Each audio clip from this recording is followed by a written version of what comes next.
Hello, and I hope you are well wherever you are in the world.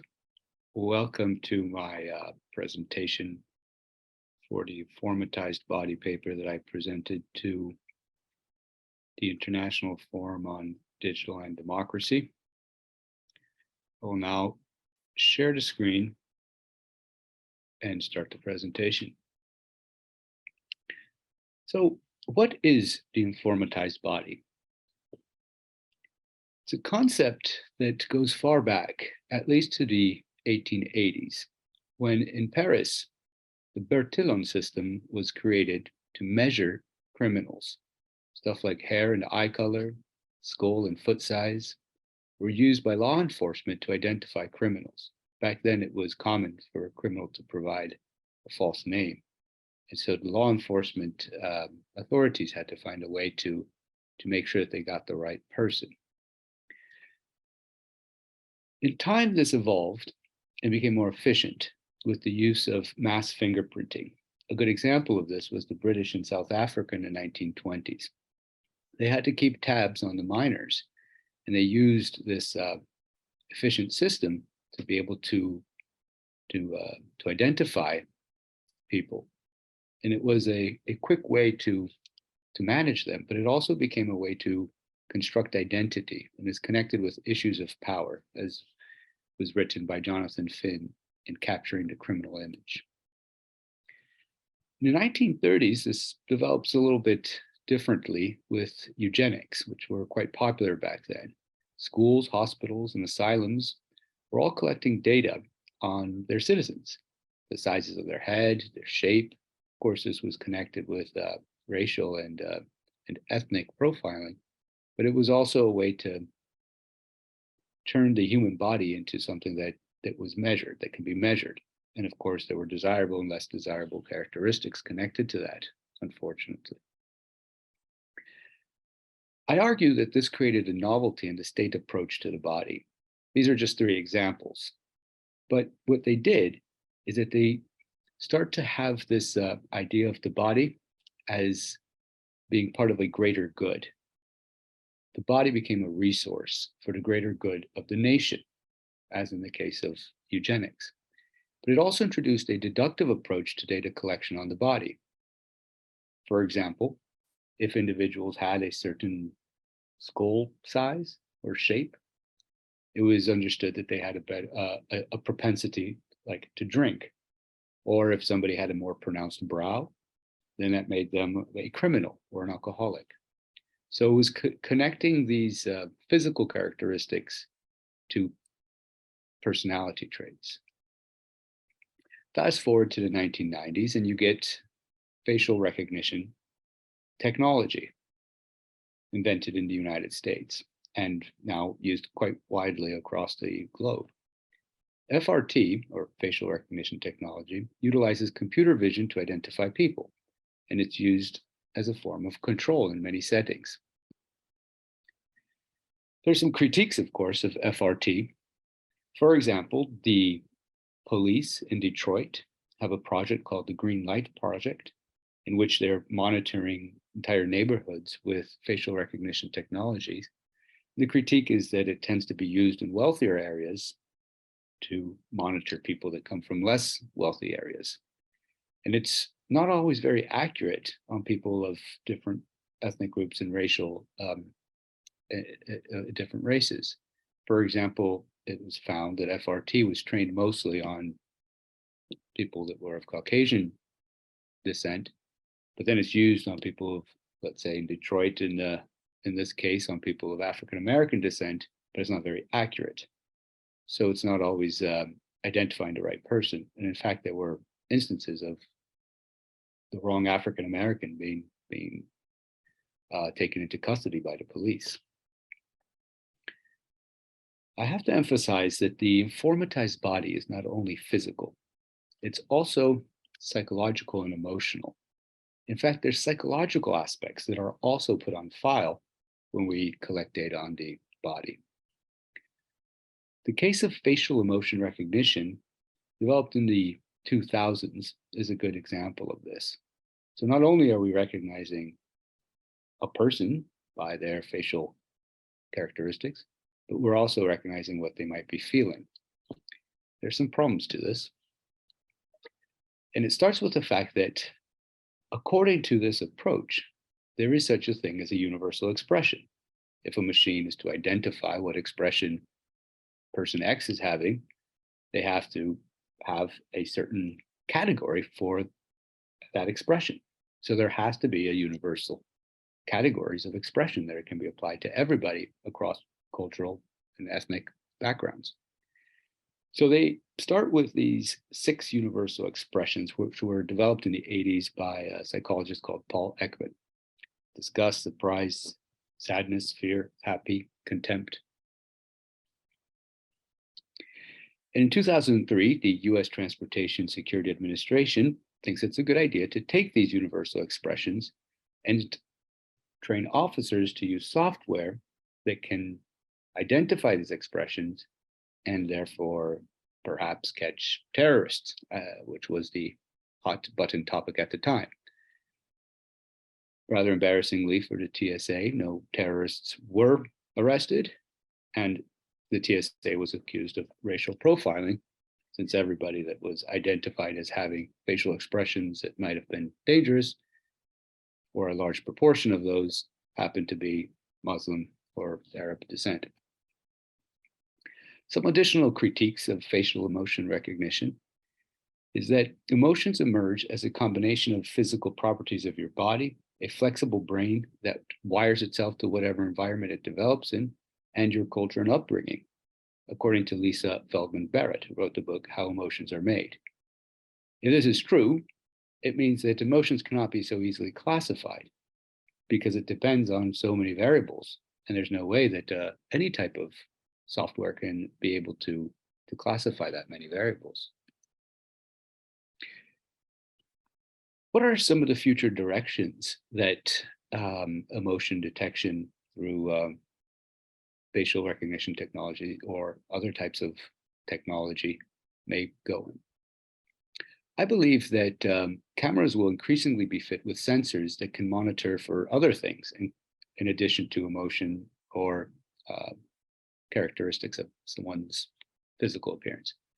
I believe that these things will be vital signs like temperature, things like the heart rate, and these can in fact all be monitored through cameras and sensors that are in cameras, very similar to when you go into an airport, for example, and they check if you have a fever, they're checking your body temperature with a camera. This will increase with the use of wearable technologies. Things like your blood chemistry, your cortisol levels. We have the technology to wear watches that can identify stuff like that. And of course, if it's connected to an app that's connected to the internet, then this information can then be shared alongside other information. So imagine walking into an airport, and not only do they recognize your face, not only do they recognize, or not only can they measure your temperature and your heart rate, but if they can connect to publicly available information that is coming from any wearables that you may have, then they might have additional information like your cortisol levels, which indicate stress, which may be a way for authorities to suspect that there's something going on and they might want to apprehend and interrogate you. So these real world sensor data and digital biomarkers that are the new frontier of pharma will increasingly make their way alongside the data that is already being collected through facial recognition technology and facial emotion recognition. Of course, there are a number of concerns connected to these development.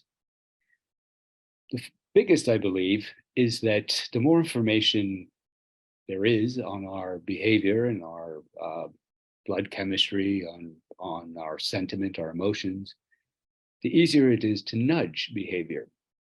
So imagine all these data streams increasingly converging with private and public entities utilizing them, from law enforcement to transport security to any number of other ways that it could be utilized. Biometric solutions in identity, border, national security, and healthcare management are all going to converge. And these data streams are going to become part of a larger data river. And if we have this information, then it's also possible to not only control and monitor, but also nudge citizens' behavior one way or the other. Another thing I believe we should be looking out for is the role of speech emotion recognition, or SER. This uses microphones and phones and smart speakers to identify emotions. It can identify the onset of mental illness, for example. There's some technology that can analyze micro head vibrations to identify dangerous emotions, and it's already deployed in the FIFA World Cup events. There's also an interesting development from South Korea. It's called the 5G IFDaD that uses 5G connected devices and bounces signal off of people, and again, to see if they might be behaving in erratic ways or vibrating in a way that betrays certain emotions, sends that signal to the police, and the police can look into it. We may also see technology that taps directly into our brainwaves. There's developments in this direction in China, where a company called NeuroCap places wireless sensors in hats or caps of workers to discern employees' levels of rage, anxiety, and sadness. This is already being used. Employers use this information to then intervene somehow to help that employee become more relaxed, more congenial, and of course, ideally increase that person's productivity. In California, you may have heard of Neuralink, a company that places sensors directly into the brain. Far more emotions can be pushed to software this way than via a keyboard or microphone or a sensor or a camera. The software would be able to pick up on a person's thoughts. And of course, this sounds like science fiction, but developments are underway for this to occur. Now, this informatized body speaks and writes. It's not just visual, it's not just collection of blood chemistry data, etc., through wearables. It's also the things that we write and say. And this is where we need to quickly talk about natural language processing, or NLP. This is a type of artificial intelligence technology that can attribute stance, intent, opinion, or things like levels of political radicalization, extremism, to everything that is publicly available in text form online. An example of NLP in action: in 2020, the European Union launched something called the Red Alert System. It's a process that can can process massive amounts of unstructured data, such as social media posts, to identify meaningful relationships and spot potential threats. Helps law enforcement keep up with the abundance of information within the terrorist domain and widespread dissemination of disinformation. Just like the issue with hacking that we talked about before, using NLP, it's possible to monitor and predict mass behavior like protest and electoral preferences, but it's also possible to nudge mass behavior in a desired direction. So if you have all this sentiment data on people collected through technologies like NLP, and it's also possible to maybe know what kind of signals to send to what kind of folks out there and nudge their behavior, their political behavior, this way or that, for example, during an election. It gives quite a lot of power to people if they can do that. And it's known as cognitive hacking, because you're not just hacking a software system, you're hacking someone's thinking. Cognitive hacking leads us to cognitive security. If you can nudge people's behavior, states might want to intervene and stop that from happening, particularly from nefarious actors. In other words, people may find themselves thinking things that were planted there without them knowing. And if these are planted by nefarious or foreign actors intent on creating real world political outcomes in the nation, the state might have to protect its citizens and itself against this. The ethical question here is, are we fighting fire with fire? Should states deploy their own technologies to prod citizens back onto a more favorable path? Or would this lead to a scenario where foreign actors seek to nudge citizens' emotions one way and domestic actors the other, and the citizen might be caught unawares in the middle of this battle of nudges? And what does that mean for the citizen's autonomy and his or her relationship with the political institutions? It is becoming more and more of a topic, especially since NATO has identified the human domain as the sixth level of warfare. So we might be, in a way, the front of this level of warfare, we citizens, as we are nudged this way and that way. So it is not simply an issue of countering propaganda, but a matter of countering the imposition of a certain emotional state with other emotional states. This is according to a 2021 article in the NATO Review. Gillian Tett from the Financial Times writes that what makes AI technology so emotive is that it challenges us to think about what it means to be human and have human agency. Are we okay with private sentiment data used for public political purposes? Does it even make sense to speak of privacy anymore? According to Life After Privacy by Fermín de Brémander, we can't really think in terms of 20th century privacy in the 21st century. There's a number of questions for democratic societies that I'd like to bring to the fore here. With what we've discussed today, how autonomous are our political decisions? We're being nudged this way and that way when we vote. Is it really us voting? Will cognitive hacking, security, AI models become so complex that officials do not fully understand them? If so, will humans lose control over certain aspects of governance itself? Will it progressively matter less when we vote for it? In other words, can AI adequately represent the people? Thank you for listening. Glad to reach out or have anybody reach out to further discuss these and other topics. My pleasure. Enjoy the rest of the conference.